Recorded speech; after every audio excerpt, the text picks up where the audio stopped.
అందరికి నమస్కారం. దుర్యోధన దుశ్శాసన కీచక పర్వాలు ఎప్పుడో మహాభారత కాలంలోనే అయిపోయాయి అనుకుంటే పొరపాటే. ఆంధ్ర రాష్ట్రంలో కూటమి ప్రభుత్వ పుణ్యమాని ఈ కూటమి ప్రభుత్వం అధికారంలోకి వచ్చిన దగ్గర నుంచి ఇలాంటి సంఘటనలు వెలుగు చూస్తూనే ఉన్నాయి. తాజాగా జరిగినటువంటి కాకినాడ రంగరాయ మెడికల్ కాలేజ్ సంఘటన ఇందుకు నిలువెత్తు ఉదాహరణ. కాకినాడ రంగరాయ మెడికల్ కాలేజ్ ఎంతో పురాతనమైన కాలేజ్, ఎంతో గౌరవం గల చరిత్ర కలిగినటువంటి కాలేజ్. ఈ కాలేజీలో చదువుతున్నటువంటి విద్యార్థులు GGH లో పారామెడికల్ కోర్సులు చేయాల్సి ఉంటుంది. అందులో భాగంగా ఆ విద్యార్థినులు GGH లో పారామెడికల్ కోర్సులో జాయిన్ అయ్యి అక్కడ ప్రాక్టీస్ చేస్తుండగా అక్కడ ఉన్నటువంటి ల్యాబ్ టెక్నీషియన్స్, ఆ మైక్రోబయాలజీ డిపార్ట్మెంట్ చెందినటువంటి వాళ్ళు ఆ విద్యార్థినులపై అసభ్యకరంగా వీడియోలు తీస్తూ, ఫోటోలు తీస్తూ, వాళ్లతో అసభ్యకరంగా ప్రవర్తిస్తూ, మీద చేతులేస్తూ, అసభ్య పదజాలంతో వాళ్ళని దూషిస్తూ, కించపరుస్తూ, ఇలా గత నెల రోజులుగా వాళ్ళని వేధిస్తూ వస్తున్నారు. పాపం ఆ విద్యార్థినులు ఎక్కడా చెప్పుకోలేని పరిస్థితి. వీటి గురించి ఎక్కడన్నా మాట్లాడితే మిమ్మల్ని ఫెయిల్ చేసేస్తాము అంటూ ఆ విద్యార్థుల్ని బెదిరిస్తున్న ప్రబుద్ధులున్నారు. ఒకరు కాదు, ఇద్దరు కాదు, 50 మంది విద్యార్థినులు వాళ్ళ బాధ ఎక్కడ చెప్పుకోవాలో తెలియక మొత్తానికి ధైర్యం చేసి యాజమాన్యానికి ఒక ఈమెయిల్ ద్వారా వాళ్ళ గోడు వెళ్లబుచ్చుకోవడం జరిగింది. అందులో వాళ్ళు మెన్షన్ చేసింది ముఖ్యంగా మైక్రోబయాలజీ ల్యాబ్ అటెండెంట్ కళ్యాణ్ చక్రవర్తి, అలాగే మైక్రోబయాలజీ జిమ్మిరాజు, అదే డిపార్ట్మెంట్ కి చెందిన జిమ్మిరాజు, అలాగే పాథాలజీ LT ప్రసాద్, ఇంకొకళ్ళ పేరు కూడా ఉంది, బయోకెమిస్ట్రీ LT గోపాలకృష్ణ. వీళ్ళ నలుగురు పేర్లు ఆ విద్యార్థినులు మెన్షన్ చేస్తూ వాళ్ళ మీద కంప్లైంట్ చేయడం జరిగింది.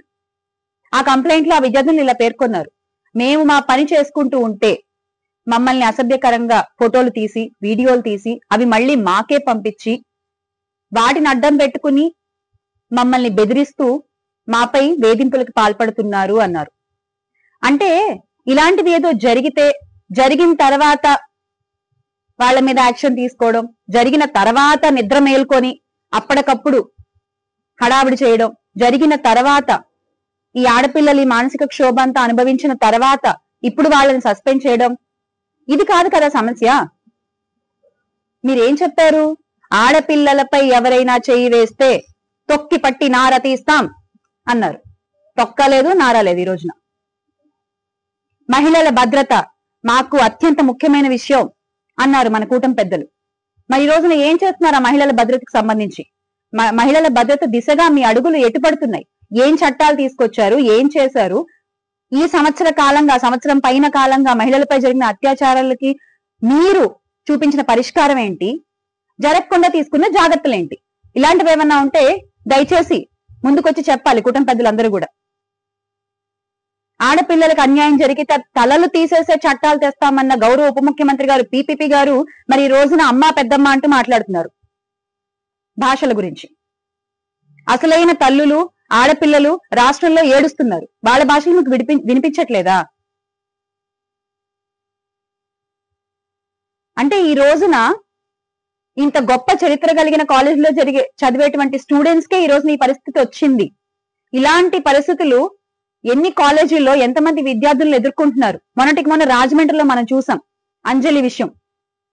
ఆ తల్లిదండ్రులకి మీరు ఏం న్యాయం చేశారు? చనిపోయిన శవాన్ని అప్పగిచ్చారు. ఈ రోజున ఈ విద్యార్థుల విషయంలో అంతా జరిగిన తర్వాత నిద్ర మేల్కొన్నారు.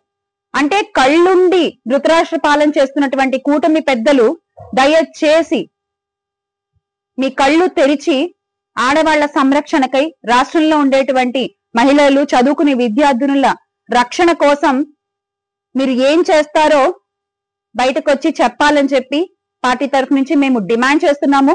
ఎందుకంటే వైఎస్ఆర్ కాంగ్రెస్ పార్టీ గతంలో రాష్ట్రంలో ఉన్న ఆడవాళ్ళకి, మహిళలకి ఎంతో అండగా నిలిచింది. చట్టాలు తీసుకొచ్చే ప్రయత్నాలు చేశాం. దిశ యాప్ ద్వారా ఎంతో మందికి ఒక ధైర్యాన్ని ఇచ్చాం. అలాంటి ధైర్యం ఈ రోజు ఇవ్వలేకపోతున్నారు. దానికి మీ సమాధానం మౌనం. ఇప్పటికైనా మీరు ఆ మౌనాన్ని వీడాలి. ఎందుకంటే మీరు తలాలు తీసేసే చట్టాలు తేవాలి అంటే ఇంకెంతమంది ఆడపిల్లలు బలవ్వాలి, ఇంకెంతమంది ఆడపిల్లలు మానసిక క్షోభ అనుభవించాలి? ఈ ధృతరాష్ట్ర పాలన మానుకుని కళ్ళు తెరిచి మహిళల రక్షణ కోసం పాల్పడతారు అని ఆశిస్తూ, మళ్ళీ ఆంధ్రాలో ఆడపిల్లలు మహిళలు ధైర్యంగా తిరగాలంటే మా జగనన్న రావాలి. ఆ విషయం వాళ్ళకి కళ్ళకు కట్టినట్టుగా మీ పాలన చూస్తే అర్థమవుతోంది. ఖచ్చితంగా మళ్ళీ వాళ్ళు జగనన్నను గెలిపించుకుంటారు. Make Andhra great again with Jagananna. జోహార్ వైఎస్ఆర్, జై జగన్.